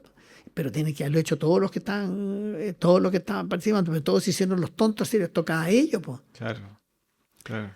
No, si fue yo lo encontré vergonzoso. Yo lo encontré triste para los arquitectos. Pero también veo que las reacciones que tú ves en las cartas, nadie habla tanto de eso. Hablan de los jurados, del respeto, de los concursos, pero nadie habla de la falta de solidaridad. Totalmente. Y la falta, más que solidaridad, la falta de espíritu de cuerpo, de entender que se está afectando la profesión de la arquitectura. Y lealtad con la disciplina. Lealtad con la disciplina. Sí. Entonces, pero si al final... Son como cosas básicas que... A mí me ha tocado muchas veces ver mira, a mí, siendo jurado, de repente uno de unos proyectos que te entusiasma, igual que los hinchas, que gane, perfecto, lindo. No lo hice yo y nadie va a saber que yo tuve algo que ver, te fijas, pero uno se emociona con una buena arquitectura. Y cuando uno ve un buen proyecto, hay más espacio para nosotros. Esto de los Pritzker hoy día, Chile tiene una oportunidad. Mira, que haya un Pritzker, claro, puede haber sido que de repente una casualidad una casualidad divina que nos mandó un gallo talentoso, tenemos Pritzker. Pero dos, ya no hallamos. Aquí hay una tendencia. Además, dos de la misma universidad, no son de la misma generación, pero parecía, compartieron los mismos profesores. O sea, aquí hay un proceso notable en marcha que tiene sus orígenes hace 20 años atrás. Estas cosas no ocurrieron así porque cayeron dos iluminados juntos. A pesar de que las probabilidades son remotas, Pero aquí hay una cosa que viene de años atrás. Esto viene en los años 50, cuando empezaron las primeras reformas universitarias. Y ha habido todo un proceso colectivo en Chile. Hay una teoría más o menos común, que la Católica del Paraíso tuvo la virtud de sintetizarla, pero todos más o menos las escuelas están en la misma sintonía. Hay un colectivo, hay una cuestión que favorece que haya grandes arquitectos. ¿Qué es lo que nos falta? Socializar eso. ¿Cuándo vamos a ser grandes ciudades? ¿Cuándo vamos a ser grandes barrios? Ya está claro que los que están haciendo lo suyo, pero ¿qué falta ahora? Ahí tiene que ver el Estado en eso. Cómo llevar estos talentos a algo bien, pero tú, ¿en qué se ha encargado el Estado estos últimos 20 años a fortalecer el aparato normativo? Pues hoy día tú estás ahí atenta contra la arquitectura. Hoy día hay normas que son claramente anti-arquitectura. Y te encuentras tú un funcionario público, yo lo respeto mucho, son gente muy bien, pero están equivocados en lo que tienen que hacer. ¿Sí? El Estado fija reglas. Y el Estado se encarga de verificar que las reglas se cumplan. Pero las reglas tienen que estar hechas para hacer buenos productos, no para evitar los pillos. Entonces, cuando tú de repente en un momento haces un switch en Chile y dices, no, que los arquitectos son diablos, y te hace una trampita y empiezas a legislar para la trampita, la maldad no tiene límites. Por lo tanto, la imaginación para tratar a los malos como malos es incalculable. Entonces, hoy día ya es una cosa espantosa. Te presentáis una propuesta de 200 páginas, las bases, lleno de tonteras, lleno de cosas, lleno de castigos. Si así esto, tal cosa, tiene una multa. Los concursos, todas las licitaciones públicas, es un horror. Y uno dice, ¿qué de esto ayuda a que haya una buena obra? ¿Para qué sirve esto? ¿Cómo debiera razonar el Estado? ¿Qué es lo que le interesa al Estado? La mejor obra posible, la más barata. Las dos cosas, la más barata, la mejor obra, la mejor técnicamente resuelta, la que resuelve puras cosas buenas. Entonces, las normas tienen que estar en función de eso. ¿Cómo lograr buena obra? Poner en valor todos estos puntos. Todos estos puntos. Eso es lo importante. Lógico, po. Y búscate otra forma de castigo, pero no puede ser. Hoy día las modificaciones hicieron un tremendo esfuerzo ahora, son un par de años atrás, y de reformar ahí la permisología. No ha cambiado nada, hasta acá es peor. No ha avanzado nada Chile en eso, nada. Nada de lo que te piden te mejora la arquitectura. Preocupado que te pasaste 1 centímetro en el estudio de sombra. Como te pasaste 1 centímetro, te rechazan el proyecto. Y nadie se da cuenta si cuando queda construido se pasaron 10. Claro. ¿Cachaste, no? Entonces no... Y la permisología también afecta a la cadena completa, o sea, mira, a la arquitectura, la construcción, cuánta gente depende de la construcción. Sí, es el acto proveedores más inútil, más injusto, más vano que puede existir para la arquitectura, el tema de la permisología. Es un acto inútil. Si en los años 70, 80, 90, claro, hay gallos que metían, por supuesto, bueno, si un gallo se pasa en la altura de un piso, bueno, es un fresco. Pero la gente no se pasa un piso. Si hay una regla, te lo revisan, no te pasáis un piso. Te equivocaste en 10 centímetros. O te quedó una ventana, qué sé yo, enfrentando otra. Están preocupados. Puras reglas de arquitectura. No hay normas de la mirada de la arquitectura en función de lo que produce en el lugar, en el entorno. ¿Te fijas? Que probablemente el impacto es exponencialmente más obvio, importante. Claro. Mejora la calidad de vida de las personas. Cuando tú lo llevas a regla, la gente te cumple con la regla. Claro. Entonces te pasan cosas como Estación Central, que todo el mundo se hizo el tonto, sí. Pero habían aprobado no sé cuántos edificios antes, el plan Robert estaba así hace no sé cuántos años, un alcalde quiso cambiarlo, se demoró 8 años, que se lo rechazaron 8 veces, perdón, no 8 años, se lo rechazaron 8 veces, se cabrió, no lo presentó, y después llegaron los gallos, descubrieron Estación Central y esa es la norma. Y después el Estado a todos les paró las obras, usted está feo, esto está falso, esto está mal hecho, pero hay 40 edificios hechos que nadie les dijo nada, recibido y todo. Entonces, ¿quién es el responsable? El que fija las normas, el que pone las reglas del Estado. Él tiene la culpa. No hizo esa autoridad, echaron la culpa a todas las inmobiliarias, a todos los arquitectos. Si no, ¿qué tendrían que haber hecho ellos para no hacer eso? Autocontenerse. Pero ya entramos en otro camino. Entonces, yo me voy a contener y no voy a sacarle la lengua a alguien. Eso no existe. Y dentro de la AOA, ¿qué ¿Qué, no sé, estrategia o medida ustedes están pensando para futuro Mira, para mira, mejorar esto? Ir no, en pos de... nosotros vamos a tener que hacer un comité de ética, pero la idea es la que te estaba comentando. O Y sea, en cuanto a la permisología, hay como eh, eh, propuestas... mira, el Estado es re bueno para preguntar. Todo lo que estas normas te las preguntan. Le llegan a los A, le llegan al colegio, le llegan a la Cámara, a todo el mundo. Uno reclama como pato y no te hacen caso. Nunca. Como O el sea, protocolo nomás. poquito, claro. Mira, es como las participaciones ciudadanas. Las participaciones ciudadanas son una toma de pelo. Es un check. Ya la hice. No le hacís caso. Excepto cuando tú lo haces en serio. Cuando tú lo haces en serio, son espectaculares. Porque la gente trabaja en serio. Tú le preguntas a alguien en serio, si hay una señora que le preguntáis su opinión y tú le estás preguntando porque te interesa la opinión, no te va a contestar una tontera. Entonces son buenas, requieren de condiciones. Eso es lo que te quiero decir. Entonces, ¿qué pasa con las normas? Las normas tienen que manejarse con algunos grados de libertad, en términos que no puede ser tú no puedes poner por escrito cuánta cosa se te puede ocurrir que algún arquitecto se te puede hacer o algún constructor pillo puede hacer. Los pillos hay que castigarlos con la ley, lo mismo cuando tú vienes y robas y no tenías tu tía. El resto son comportamientos éticos. Tú respetas el semáforo, tú dejas la pasada a una persona que impedía, en fin, tú hablas despacio en un lugar para no molestar.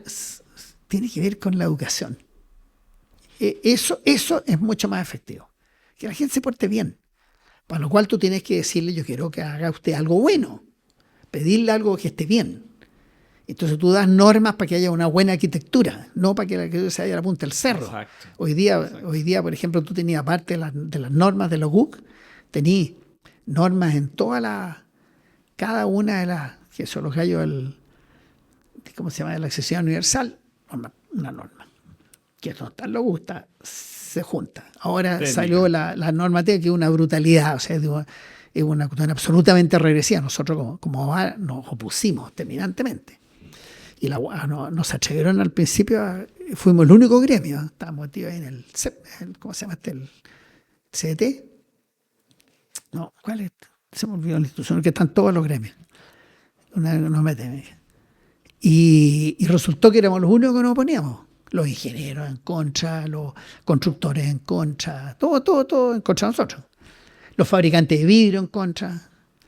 Y nosotros lo que planteamos es que las normas térmicas deben ser por objetivo, o sea, tú tienes que ser por desempeño.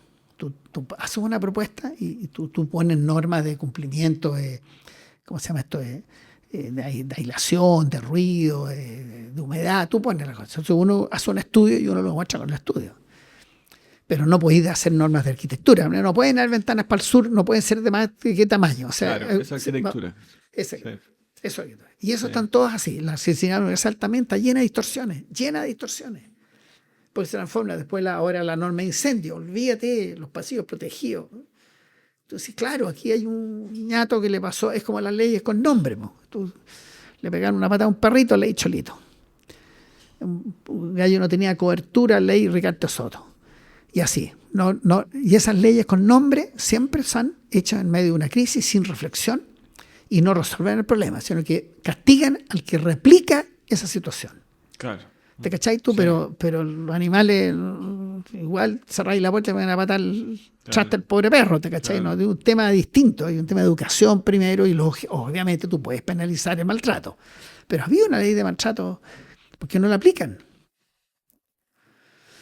Bueno, así nos pasa. Y otro tema importante que lo hemos mencionado y también tiene que ver con la calidad de las ciudades es nosotros como arquitectos cuando proyectamos es esencial también tener un criterio que nos va de alguna manera guiando para definir la arquitectura que queremos hacer, cómo la hacemos, pero ese criterio con el tiempo, cómo se va alimentando, cómo se va creando, cómo sería un buen proceso para uno crear un buen criterio al momento de diseñar. Es difícil. Mira, volvemos al oficio, eso te lo da la experiencia. Te lo da la actitud primero, si tú eres un arquitecto y tú miras como arquitecto y razonas como arquitecto, y los arquitectos hacemos cosas, construimos cosas, hacemos belleza, que belleza viene porque la cosa está bien hecha, está bonita. No hay nada mal hecho que sea bello. Lo mal hecho siempre es feo. Cualquier diseño que tú lo veas espectacular es esencialmente funcional, es perfecto, si no te aburre. Po. Es como esos diseños Davis, ¿te acuerdas? Una tienda que se llama Davis, estaba lleno, cuestiones, qué linda. Y a los 3 días te lo regalaron, pero no servía para ninguna cosa. Entonces tiene que estar, dar cuenta de su encargo. De lo bien hecho. De lo bien hecho. Entonces, yo te diría que siendo así, en el fondo esto es una lucha permanente, que es un tema, es lo mismo que te pasa cuando tú ves un proyecto, ¿cómo lo hago bien? ¿Cómo lo hago bien? Si tú tienes esa actitud y te queda bien, a lo mejor no te va a quedar tan bien, pero porque hay alguien que lo va a hacer mejor, no importa, pero ya hiciste lo mejor que pudiste. Entonces tú dices, el criterio es complicado, porque yo diría que es mejor la sabiduría, que es decir, en la mezcla del criterio con el oficio. Con el oficio. Esto te hace sabio. Claro. El equilibrio. Claro.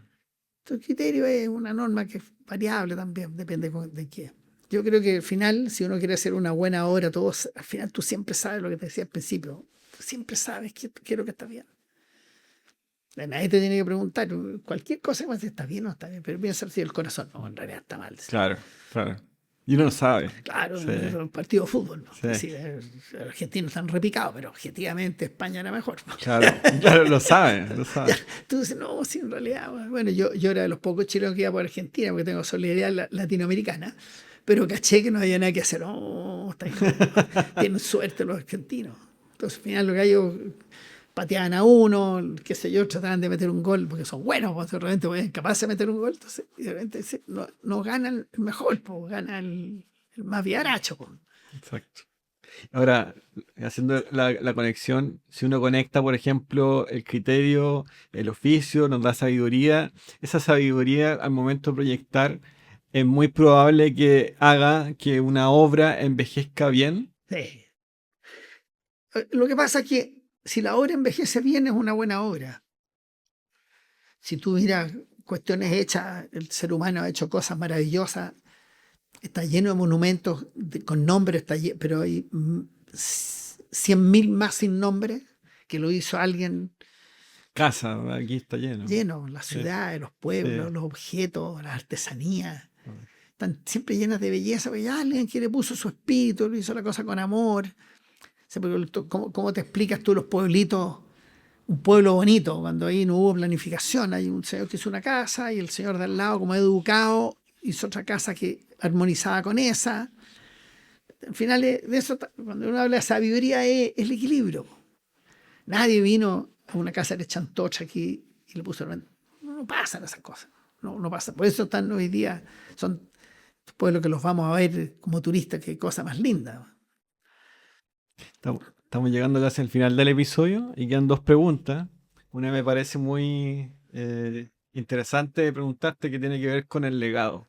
Tú eres Premio Nacional de Arquitectura, mucha gente ha seguido tu trayectoria, tu trabajo muy variado, haciendo arquitectura con mucho oficio. ¿Cómo ves tú tu legado, como el legado de tu trabajo?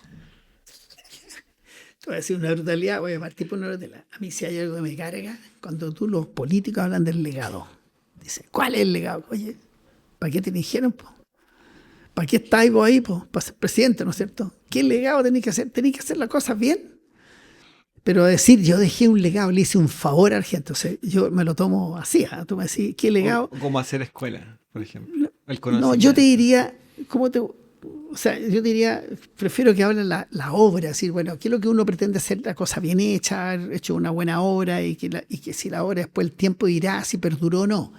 Pero pretender que uno lo hace como un favor a alguien, como decir, mira, yo desde el Olimpo les voy a dejar una obra para que se acuerden de mí y mi magnificencia. Tiene que ver con eso, o sea, creo que un arquitecto no puede pensar en legado. O sea, lo que tú tienes que decir, ¿qué ejemplo quisiste dejar? Yo prefiero contestarte eso. Claro. ¿Qué quisiste hacer con tus obras que pueden servirle al resto? Pero uno, cuando hace una obra, la hace para dar cuenta de algo que te encargaron en un minuto determinado. Y por lo tanto, el primer juicio que tiene que ser a quién se le hiciste, si fue feliz o no, y si le dio un buen uso, si durante el tiempo que él estuvo en ese lugar fue exitoso, etcétera, etcétera. Esa es la primera medida. Tú tienes que pensar en eso. Tenés que hacer feliz. Tú sabes que con lo que tú haces vas a hacer feliz a alguien. O infeliz, o insatisfecho, o le va a dejar algún problema, un drama. La casa la vender al día siguiente, la fábrica no funcionó, cosas que a uno le pasan, ¿eh? Entonces, el arquitecto no tiene que pensar en el legado, tiene que pensar en que tiene que hacer su cosa lo mejor que pueda. Porque no todos tienen las capacidades. Me ponía al lado el Milan. No, me llamáis a un concurso ni me presento. No, porque si, te quiero decir de que uno no puede, tiene que tener la medida es uno. Los otros son ejemplos. Entonces uno toma como ejemplo, mira que lo hizo bien este gallo, qué idea tan buena, que eso, tú puedo inspirarme ahí, todo eso es válido. Pero la palabra legado no, en arquitectura es una pretensión. ¿Te fijas? Entonces, por eso que no. Entonces yo te lo dije, lo que uno pretendió, lo que te decía. Siempre el esfuerzo nuestro fue que al final lo que uno hiciera terminara feliz el dueño y feliz uno. O sea, porque lo que es terrible es estar feliz uno y el dueño no. Claro. Hay que preguntarse en qué fallamos. Sí. O que uno hizo un daño. Uno hizo una obra que cometió un daño. También lo he hecho. O sea, tú te metí en una pata y te mandaste un condoro. Y te duele cada vez que lo ves. Claro. Entonces, entender eso, porque eso te obliga a aprender. Entonces, nosotros siempre hicimos eso. Y el tener claro que uno no está haciendo un favor, uno está cumpliendo un deber. A uno le vienen a pedir que haga algo que uno puede hacer y uno está obligado en ese acto de confianza a hacer y dar lo mejor de sí. Entonces, somos extremadamente apasionados. Por eso que nos peleamos con los... Fíjate que con los constructores poco, ¿eh? Con los maestros menos. Uno pelea mucho con la gente que tiene poder y un poder que, por ejemplo, cita algo la Hito. La Hito tiene un rol muy claro que es verificar que se haga lo que los proyectistas, porque son todos los proyectos, que estén hechos y bien hechos. No puede hacer intervenciones. Claro. Todos ganitos que hacen intervenciones, que le sugieren al cliente una solución mejor, que más barata. O más barata. Eso es, mira, a mí esa cuestión me enfurece. Cambia todo el proyecto. Oye, yo le digo, sí, yo sé que hay algo más barato. Si hay una cosa más barata que todo, no hay nada, po. Eso, olvídate, salga gratis la hora. No, porque me indigno, porque claro, es una trampa. Exacto. Porque hay 1 año, 2 años de pensamiento y de trabajo y de elegir un material y ponerlo aquí. Oye, mira, hay un material más barato. Si yo sé que hay un material más barato, el que yo necesito para la obra es este. Y si tú me dices, oye, mira, ¿hay alguna alternativa? Yo la busco, pero no que vengan hoy encontráis un día que está el hito ahí. O el constructor cuando son propuestas. Yo, jefe, siempre le digo, mira, lo único que le puedo decir que cuando uno, las economías no son de esa manera. La economía es una actitud. El trabajo, si está mal hecho, estamos sonados. Pero la economía de escala es una obligación ética y moral. La economía, el hacer lo que se puede hacer con lo que hay. Apuntar el presupuesto es un deber. Si yo no lo cumplo, es culpa mía. Hagamos un nuevo proyecto. No empecé a digitar lo que se va a echar. Claro. Lo que siempre se retiene es la obra, queda más ordinaria. O sea, la obra nunca sale más barata, sale una cagada más barata, pero sí te garantizo que queda más ordinaria, y más rasca, y más penca. Entonces, a mí, tú me tocáis un tema que me enfurece porque es una cosa de moda. Hoy día se hacen los lindos, los gallos ahí, van donde el dueño, qué sé yo. Entonces, tengo gallos que los castigo, me peleo con ellos, o sea, los echo afuera y me pido que me lo cambien. Constructores me pasa lo mismo. Y los peores de todo, pero son los representantes del dueño. El dueño viene, delega y hay un gallo que tiene una comisión que es vigilar que uno no haga tonteras. Entonces también me peleo con ellos. Todo por el bien mayor. Todo porque al final es la obra. Se hagan las cosas bien. Lógico. Fíjate, con un caso que me tocó, un proyecto, estábamos haciendo un proyecto educacional. No te voy a dar el nombre porque están todos vivos. Y había temas de plazo, porque era una obra complejísima, pero complejísima, como dicen, no porque la arquitectura fuera compleja, sino porque era una intervención patrimonial. Y como era una intervención, tenías tú muros afectados por los temblores, por los terremotos, por los años, por el abandono, por un incendio, que mire, cosas es que hay que tener cuidado, porque tanto te atrasa la obra, porque no... El gallo calcula se demora 8 meses, estaba demorando 12, pero yo me constaba que la constructora estaba desesperada. ¿Por qué? Porque había que activar y había que su qué tal, lo que sé o qué. Y teníamos un representante del propietario que se dedicaba a portillar en todas las reuniones de obra, insultaba a la obra, insultaba, ya me tenía tostado el gallo. Y cuando quedaba poquito para terminar, traíamos un plazo y empezaban las clases, había que terminarlo. Yo le hicimos, estaba con mi hermana, le hicimos una arenga a los maestros. Que esto es una obra educacional, que es importante para la ciudad, importante para los chiquillos, muchachos. Les pido un esfuerzo porque había que ponerle empeño. Y como hay que trabajar rápido para que no quede la escoba, háganlo bien. O sea, no se trata de poner menos clavos, que salga más rápido, pónganlos precisos, pónganlos bien. Ese era el tono. Y el gallo atrás, estaban todos los maestros, y el gallo estaba atrás y de atrás gritaba: son unos irresponsables, son unos flojos. No. Todo el rato. Terrible. El indio le dije: mándate cambiar tal por cual, hacia el garaje. Digo, yo soy representante del propietario.